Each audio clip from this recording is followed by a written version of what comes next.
মানিকগঞ্জের জেলা রিটার্নিং অফিসারের কার্যালয়ে মানিকগঞ্জের 3টি সংসদীয় আসনের ফলাফল পর্যায়ক্রমে ঘোষণা করা হচ্ছে। বিস্তারিত জানবো জেলা রিটার্নিং কর্মকর্তার কার্যালয় থেকে। সরাসরি আমাদের সাথে যুক্ত হচ্ছেন প্রতিনিধি মোহাম্মদ সুজন খন্দকার। সুজন খন্দকার, মানিকগঞ্জে আজকে সারাদিন ভোট কেমন দেখলেন প্রথমে জানাবেন। 3টি সংসদীয় আসনে কোন দলের প্রার্থীরা এগিয়ে আছেন বা কারা এগিয়ে আছেন এখন পর্যন্ত প্রাথমিকভাবে আপনি জানতে পেরেছেন সে খবর জানাবেন।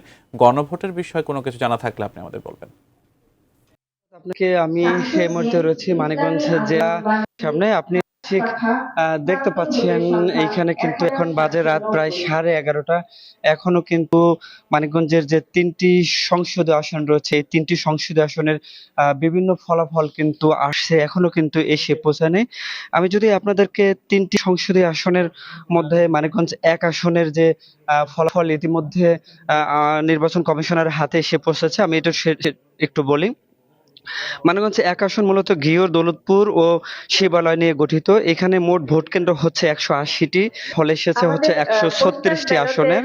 এর মধ্যে বিএনপি পেয়েছে 1,06,861 ভোট, স্বতন্ত্র প্রার্থী তোজা পেয়েছে 55,011 ভোট, জামাতের প্রার্থী পেয়েছেন 52,796 ভোট।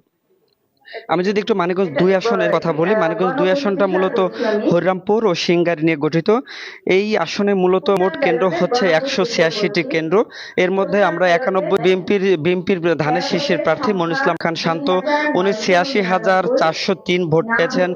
আর জাতীয় পার্টি রাঙ্গুল মার্কা পেয়েছেন 3127 ভোট এবং 11 দলীয় জোটের দেওয়ালঘড়ি মার্কা পেয়েছেন শেখ সালাউদ্দিন, উনি 37,900